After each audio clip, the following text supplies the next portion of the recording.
Welcome back to Get It Garage. My name is Mike. In this video, we're going to show you how to do a timing belt on a Jeep Liberty CRD, and we're going to show you what tools you need. We'll be right back.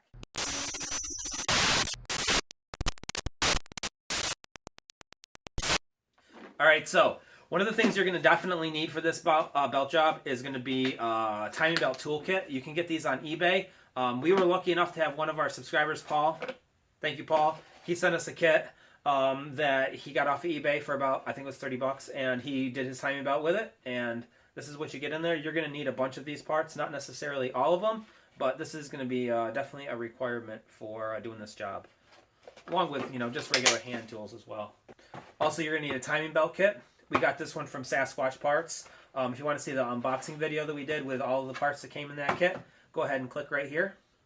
And the other thing that you're going to need, and we haven't actually made this part yet, this is just a piece of angle iron we picked up from Home Depot or Lowe's or something. This one is 36 inches long, and we're going to need to make a cam holder tool out of this. We're going to show you how we make ours and possibly how you can make yours if you need to save $1,000 on this timing belt job, because they are not cheap. One consideration is that if you have one of these, you're going to want to make sure you do this at the regular maintenance intervals, which is 6 years or every 100,000 miles. If you haven't done it, definitely consider doing it. And check out our other Jeep videos as well if you're interested, or if you have one of these CRDs. We have a lot of them. We'll put a link right here to our other videos as well if you'd like to check those out. So we have a big, huge adjustable wrench on this fan nut here, and then we put a socket through this hole. So I'm just going to hold this in and try and break it loose with my other hand. If you can't get it loose, use a deep socket and a giant crowbar to kind of hold it in place so it doesn't slip off. Alright, so we're just going to take off the serpentine belt now. The easiest way to do that, if you have a replacement like we do, you can just cut it off, obviously. If you need to reuse it, I'll show you how to take it off here. You can see ours is kind of beat up a little bit, so we're going to replace it. But you just go to the tensioner for the serpentine belt. It's a 15 millimeter. Get that on there. And then if you tighten it, what it'll do is actually loosen up the tension on that tensioner, so you'll be able to slip the belts off. So all you got to do is tighten it down, and you can actually grip onto this right here to hold it while you just pull this off of there. And once you loosen it up, you'll be able to get it off the rest of the pulleys. The way that goes is very important, so make sure that you remember and take a picture of it, because otherwise you'll never be able to figure out how it goes back on. So you can see the outside of this is kind of worn and shiny. The inside has got some cracking starting to happen. There's some cracks, definitely. It's going to have to be replaced, and we're in here, so it's easy to do. We might as well just do it while we're in here. Eventually, that's going to be a very weak point, you know what I mean, where it could possibly snap. So out with the old, in with the new. Okay, with the belt out of the way, we have these two idler pulleys right here that have to come off. And both of these ones right here are both reverse threads, and they're 16 millimeters, so you're going to have to use go backwards to take it off. So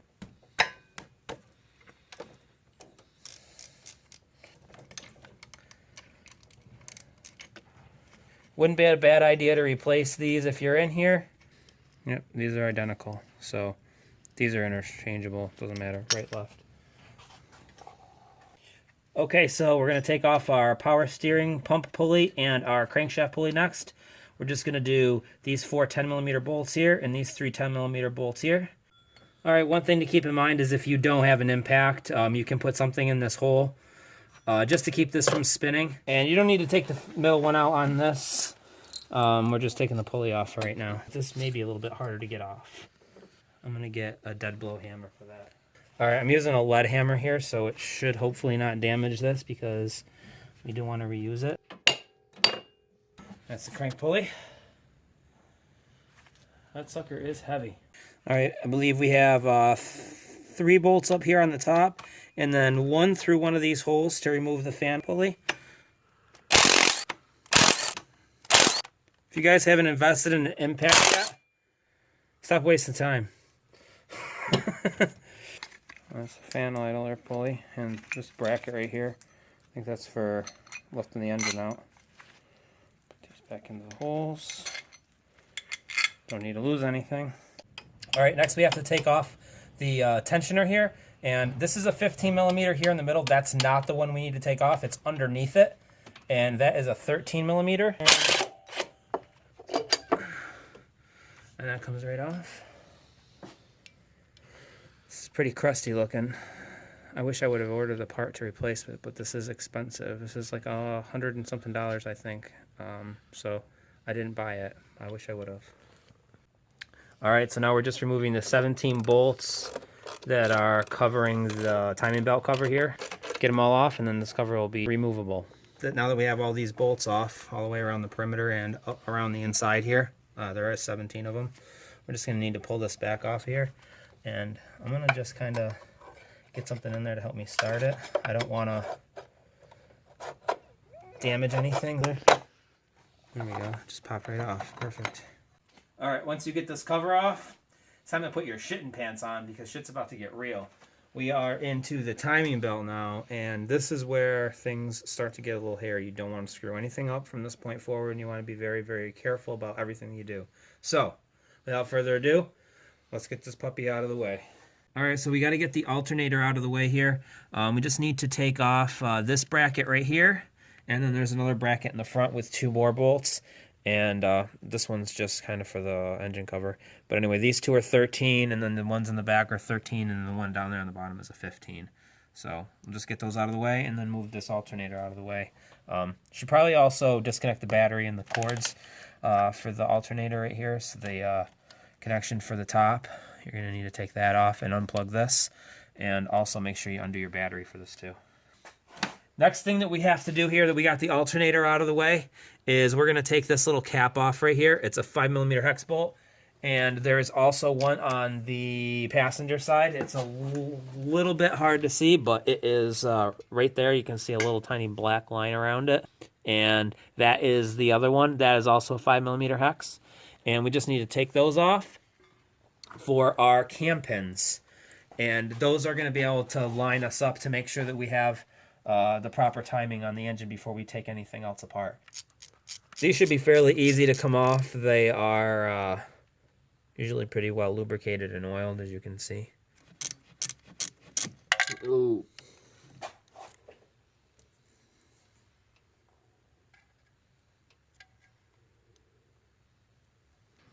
Cool.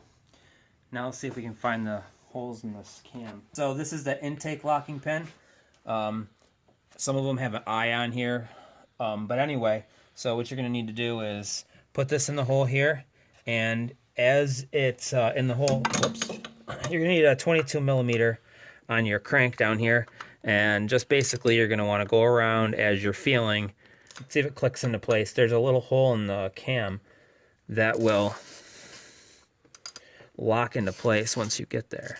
Once you get this where it's got to be, you could still not be right. It may be 180 degrees off where it needs to be. So you'll have to check this with the one in the back on the flywheel. All right, so we got this side in right here, and we got it screwed in all the way down without any issues. It's nice and easy to go in. The injection pump marks line up, which is good indication that we're in the right spot right there. So that looks pretty good. Now the only other thing we have to check here is we have to put this pin back there, and then we need to check the flywheel pin. So there's your oil filter. There is your exhaust pipe going to the passenger side right here. And if you look up right in here, we have that drill bit going into that hole right there. And that is the flywheel pin. Now the pin that we have has threads on it. This is all rusty. I couldn't get it to thread in. I'm surprised that anybody would even use one. So just a 1/4-inch drill bit. You can feel as somebody's going around when it gets into the hole. So we have this at 90 degrees past top dead center. So we know that the flywheel is going to be good to go. Okay, so I put some marks on here with like a little white paint pen just so that way we have some reference marks. Now, if you're going to be doing this job, a lot of people say, oh, just do the timing belt at the very least. I disagree. If you're in this far and you don't replace your tensioner and your idler pulleys, you're just asking for trouble. if one of the pulleys, bearings, sees or anything, you might as well not even replace the timing belt because it's going to destroy it anyway. So it's just as important in the timing belt. Now, the only other thing that I really did here was just put some paint pen marks on here, just to kind of give myself some reference. That's just aside from the timing pins, which we do have in. All right, you're going to make sure that you mark your cam gear, your timing belt, as well as the cover here, so that way you have some reference marks, so that way you're not like a half a tooth off or something when you go to put this back together again. And this is the tool we're going to use to hold the cams in place from spinning. This is something that we made, and basically we have 2 bolts going through down here on the bottom, and it is adjustable so it can open and close to the size that you need it to. And we turn these down on the lathe a little bit so that we could fit them into the locking pin holes here on the right on here. So basically just open it up where you need to get it and fit it right inside of those holes. It'll just fit right in perfectly. And then you hold that in place while you loosen this nut up. You don't want to use the pins to hold the cam in place. It will bend and either maybe break your intake. I don't know what we'll do, but I don't want to find out, so don't do it. We're going to use impact to get that off and hold it in place with this, and we'll show you what that looks like when we get them off. Boom. Now, I don't know if this was entirely necessary because we have an impact. This was more for you guys' benefit, and Volkswagens are going to require something like this, and I also have a Volkswagen, so I figured why not just make a tool and possibly be able to have other uses for it. So we got that one off. Let's do the other one as well while we're here. Tool works beautifully, by the way. Giggity. Boom. Now these cams are press fit on, so any of the indication marks on here, you can pretty much ignore those. There's no key or anything like that holding these in place. So once you get these off and you go to put them on, these are just press fit, so there's no indication. Even though there's markers on here, you can just ignore those. We got one right there, and we got one down here. They don't mean anything. All right, it's not a bad idea to take a picture of your timing belt, whole assembly here before you take the belt off, just so you can see how it's routed and everything. All right, got my lead hammer here. I'm just gonna tap, tap, tap-a-roo. See if we can get these to pop off. As you can see, they're already loose. Probably best to loosen up on the tensioner a little bit. This is a locking tensioner, so I can't do anything until I loosen it first. There. Oh. And there we go.